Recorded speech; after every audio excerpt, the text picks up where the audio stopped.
जान को सनम की बॉडी में से वही वाले परफ्यूम की खुशबू आती है जो जान को उस दिन उस अजनबी लड़की को किस करते समय आ रही थी। फिर जान सनम की ओर देखता है और समझ जाता है कि सनम ही वो लड़की है जिसे उसने पार्टी में किस किया था। सनम जान को कहती है, अरे आपने तो मुझे डरा ही दिया। जान सनम को कहता है, रुको मैं म्यूजिक बंद करके आता हूँ, तुम यहीं पर रुको। और फिर जान म्यूजिक बंद करने जाता है। इतने में ही सनम फाइल को दरवाजे के पास पड़े पॉट में छिपा देती है। जान सनम से पूछता है, तुम यहाँ पर क्या कर रही हो? हाँ। सनम कहती है, वो मैं कुछ भूल गई थी, बस वही लेने आई थी। और वो घर जाने लगती है। जान कहता है, रुको एक मिनट, तुम कहीं नहीं जाओगी और सबसे पहले बताओ कि तुम घर के अंदर कैसे आए? सनम जान से कहती है, मिस्टर एमरे ने मुझे घर की चाबी दी थी। जान कहता है, एमरे? पर क्यों? सनम कहती है, ये मैं आपको नहीं बता सकती। जान कहता है, सनम मुझे सीधे सीधे बताओ कि मेरे घर में इतने रात गए तुम क्या कर रही हो? सनम को कुछ समझ में नहीं आता है कि अब मैं क्या कहूँ। तो वो कहती है कि मैंने मिस्टर एमरे के जैकेट पर कॉफी गिरा दी थी और फिर मैंने कोट को ड्राई क्लीन के लिए दिया था और गलती से मैंने अपना वॉलेट उनके कोट में रख दिया था और मुझे लगा कि उनका कोट घर पर ही होगा, इसलिए मैं कोट में से अपना वॉलेट लेने आ गई, बस और कुछ नहीं। जान कहता है, अच्छा तो तुम्हारा सामान इतना जरूरी था कि तुम कल तक भी इंतजार नहीं कर सकती थी और इतने रात को तुम यहाँ आ गई? सनम कहती है, हाँ। क्या मैं अपना वॉलेट ले सकती हूँ? जान कहता है, हाँ बिल्कुल ले सकती हो, चलो मेरे साथ। फिर जान और सनम एमरे के कमरे में आ जाते हैं और जान सनम से पूछता है, क्या यही कोट है? सनम कहती है, हाँ। लेफ्ट पॉकेट में चेक करे। जान पॉकेट में हाथ डालता है और उसे एक डिब्बी मिलती है। जब वो उस डिब्बी को ओपन करता है तब वो उसमें एक बहुत ही कीमती रिंग को देखता है। जान चौंक जाता है और सनम से पूछता है, क्या तुम्हारा कोई मंगेतर है? सनम जान को कहती है, हाँ ये रिंग मेरी है, ये मेरे लिए बहुत ही इम्पोर्टेंट है। मेरे फियांसी ने मुझे ये रिंग दी थी और मुझे लगा कि कहीं मैं इसे खो ना दूं, इसलिए मुझे इतनी रात को आना पड़ा। अब ये मिल गई है तो मुझे जाना चाहिए। और फिर सनम भाग कर गेट के पास जाती है जो उससे नहीं खुलता है। जान सनम को कहता है, अरे ये क्या कर रहे हो तुम, जरा आराम से खोलो। सनम से गेट खुलता ही नहीं है, इसलिए सनम जान के सामने ही दीवार को फांद कर कूद जाती है। कूदते समय सनम को घुटने पर लग जाती है और वो जोर जोर से मेरा पैर कर कर चिल्लाने लगती है। जैसे ही जान बाहर आता है सनम चुप हो जाती है और चुपचाप वहां से खिसक जाती है। जान कहता है, क्या पागल लड़की है। इतने में ही सनम को एमरे का कॉल आता है। एमरे सनम से पूछता है, सनम तुमने प्रॉब्लम सॉल्व कर दी क्या? सनम कहती है, कैसे होता काम, आपके भाई ने तो मुझे पकड़ लिया था। एमरे कहता है, क्या? फिर तुमने क्या कहा भाई से? सनम कहती है, मैंने आपके कोट के जेब में पड़ी रिंग को अपनी रिंग बता दिया। एमरे कहता है, क्या तुमने ये क्या किया? सनम, अब उस रिंग को अच्छे से संभाल कर रखना। फिर एमरे फाइल के बारे में पूछता है। सनम बोलती है कि मैंने फाइल हॉल में पड़े एक पॉट के अंदर डाल दी है, आप वहां से ले लेना। अब सीन सनम के मोहल्ले में शिफ्ट होता है जहां मुजफ्फर की मॉम आयसुम सनम के पेरेंट्स से लड़ने आती है। आयसुम कहती है, अगर तुम्हें शादी करनी ही नहीं थी तो तुमने हमें बुलाया ही क्यों? सनम की मॉम मिल्की भी कहती है, मैंने तुम्हें नहीं बुलाया, तुमने मुझसे पूछा था कि क्या मैं आ सकती हूँ तो मैंने तुम्हें हाँ कहा, बस। मैंने तुमसे कोई वादा नहीं किया था कि मैं मेरी लड़की तुम्हें दूंगी। आयसुन कहती है, अरे जा जा, मुझे भी तेरी लड़की अपने बेटे के लिए नहीं चाहिए। और फिर झगड़ा बढ़ जाता है। फिर सीन जान पर शिफ्ट होता है। खेलते खेलते सनम के खुशबू के बारे में सोच रहा होता है। इतने में ही एमरे अपनी कार में आता है और जान से पूछता है, तुमने मुझे क्यों नहीं बताया कि तुम सनम को घर भेज रहे हो? एमरे कहता है कि भाई तुम घर पर हो या नहीं मुझे कैसे पता चलेगा, इसलिए मैंने फोन नहीं किया। और वैसे भी सनम फोन पर रो रही थी कि उसकी कोई कीमती चीज मेरे कोट की जेब में रह गई है, इसलिए मैंने चाबी दे दी। वैसे कौन सी कीमती चीज थी वो भाई? जान कहता है, वो कोई रिंग थी, शायद उसके मंगेतर ने दी होगी। एमरे कहता है, उसकी मंगनी हो गई, इस बात से तुम्हें दुख हो रहा है क्या? फिर जॉन एमरी बॉल फेंक कर मारता है और एमरी से कहता है क्या कुछ भी कहते हो तुम तो। फिर एमरी हंसते हंसते वहां से चला जाता है। घर में आने के बाद एमरी उस पॉट में से फाइल निकालता है और उस फाइल को अपनी बैग में रख लेता है। फिर सीन सनेम के घर पर शिफ्ट होता है, जहाँ पर सनेम के पापा का ब्लड प्रेशर बढ़ जाता है और वो सनेम की मॉम मिल्की बे को बातें सुनाते हैं। सनेम और लायला भी अपनी मॉम को मुजफ्फर और आयसुन को लेकर बातें सुनाती है, जिस वजह से मिल्की बे का मुंह फूक जाता है और वो मौन धारण कर लेती है। अब सीन जान के घर पर शिफ्ट होता है, जहाँ जान को फोन आता है और एमरी छिप कर उसकी बातें सुनता है।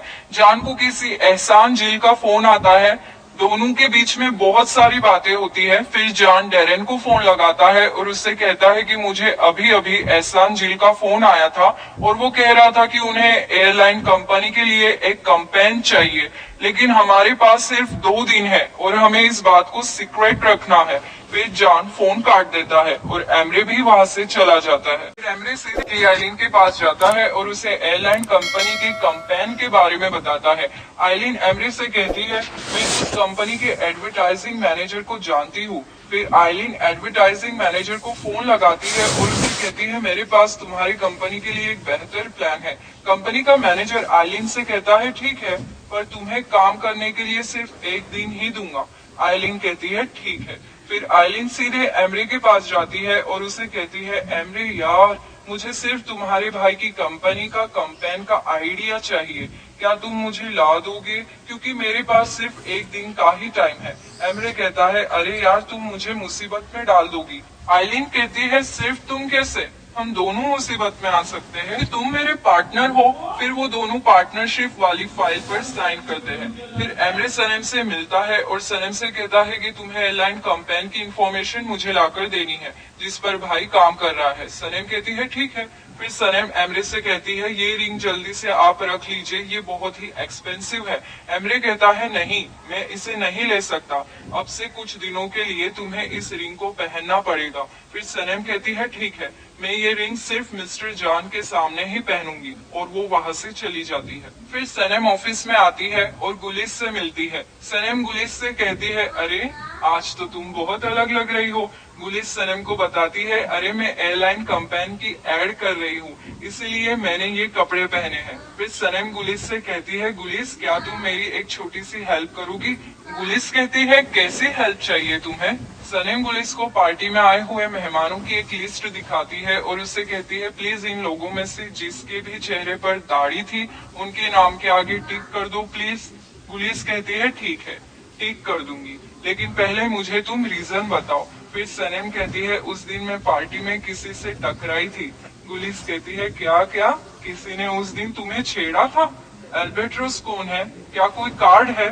सनेम कहती है अरे नहीं नहीं, ऐसा कुछ नहीं है। फिर सनेम गुलिस को बताती है कि अल्बर्ट्रोस तो दुनिया का सबसे रोमांटिक पर्सन है, बस उसे मैं कभी नहीं देख पाई।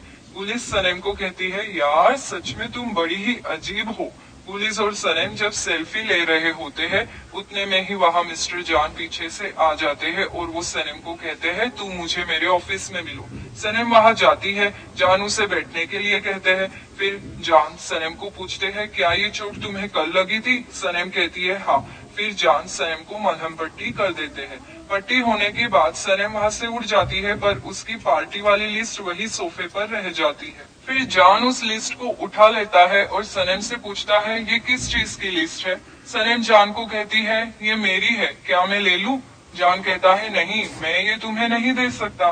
फिर सनेम जॉन से कहती है सेलिब्रेशन वाली रात जितने भी मर्द दाढ़ी में थे ये उनकी लिस्ट है, प्लीज मुझे दे दीजिए। जॉन कहता है मैं भी तो उस रात वहाँ था और मेरी भी दाढ़ी है, तो मेरा नाम इसमें क्यों नहीं है। हाँ। सनेम जवाब देती है अरे आपने कोट नहीं पहना था, आप तो कैजुअल कपड़ों में थे। और फिर दोनों भी लिस्ट छीना झपटी में एक दूसरे के करीब आ जाते हैं। जॉन फिर सनेम को लिस्ट दे देता है और उससे पूछता है तुम्हारी रिंग कहाँ पर है। सनेम जॉन के सामने ही रिंग निकाल कर पहनती है और कहती है कि एक्चुअली इस बारे में हमारे पेरेंट्स को कुछ नहीं पता है ना, इसीलिए नहीं पहनी मैंने रिंग। और फिर वो वहाँ से चली जाती है। सनेम से पूछता है क्या काम हुआ। सनेम कहती है नहीं, वो प्रोजेक्ट पर अभी काम कर रहे हैं। एमरे कहता है ठीक है, तैयार होते ही मेरे पास ले आना। सनेम कहती है ठीक है। फिर सीन ऑफिस के डिपार्टमेंट में शिफ्ट होता है, जहाँ सारा सिस्टम अचानक से लोड की वजह से बंद पड़ जाता है और सब परेशान हो जाते हैं। फिर सीन सनम के पापा की शॉप पर शिफ्ट होता है, जहाँ लायला अपने पापा से कहती है, पापा दुकान की फाइनेंशियल कंडीशन कुछ ठीक नहीं है और होलसेलर को 40,000 चुकाने अभी बाकी है। लायला के पापा कहते हैं, क्या? वो तो मैंने चुका दिए हैं, तुम टेंशन मत लो। और फिर लायला के पापा वहाँ से चले जाते हैं। लायला के पापा वहाँ से सीधे होलसेलर के पास जाते हैं और उन्हें कहते हैं कि मैं हलील भाई से मिलना चाहता हूँ। एक्चुअली मेरे पास पैसे नहीं है और मैं हफ्तों की डेट्स थोड़ी आगे सरकाना चाहता हूँ। पर होलसेलर सनम के पापा की एक नहीं सुनता है और वो सनम के पापा को कहता है कि मैं हफ्तों की डेट्स को तो आगे नहीं सरका सकता हूँ, पर मैं आपको इंटरेस्ट से पैसे देने वाले लोगों का नंबर जरूर दे सकता हूँ। सनम के पापा होलसेलर से कहते हैं, मैं आपको सोच कर बताता हूँ, और ऐसा कहकर वो वहाँ से चले जाते हैं। फिर सीन एमरे के ऑफिस में शिफ्ट होता है, जहाँ एमरे आइलिन से फोन पर बात कर रहा होता है। आइलिन एमरे से कहती है, क्या हुआ? तुमने अभी तक मुझे कैंपेन की इंफॉर्मेशन फॉरवर्ड क्यों नहीं की? इतने में ही सनम आ जाती है और एमरे आइलिन से कहता है, मैं तुमसे बाद में बात करता हूँ। फिर एमरे सनम से कहता है, अभी कुछ देर में मीटिंग स्टार्ट हो जाएगी, तुम वहाँ अंदर जाना, डेरेन प्रोजेक्ट प्रेजेंट करेगी, तुम उस प्रोजेक्ट को देखना और बाद में आके मुझे सब कुछ बता देना। सनम कहती है, ठीक है। फिर सनम चाय लेकर सामने बिना देखे ऑफिस के ओर चलती ही जाती है और अचानक से ऑफिस के मिरर की फ्रेम से टकरा जाती है। उसे ऐसा देखकर जान जल्दी से उसके पास भागकर आता है और उसे कहता है, सनम क्या हुआ? तुम ठीक तो हो ना? और तुम इतने जल्दी जल्दी में क्यों भाग रही थी? सनम कहती है, मैं मीटिंग नहीं मिस करना चाहती थी, इसलिए मैं भागकर आ रही थी। जान कहता है, ये जनरल मीटिंग नहीं है, ये कंपनी की मीटिंग है और इसमें तुम्हारी कोई जरूरत नहीं है, जाओ यहाँ से आराम कर लो। सनम कहती है, सच में? और फिर वो वहाँ से चली जाती है। दोस्तों एपिसोड यही खत्म हो जाता है।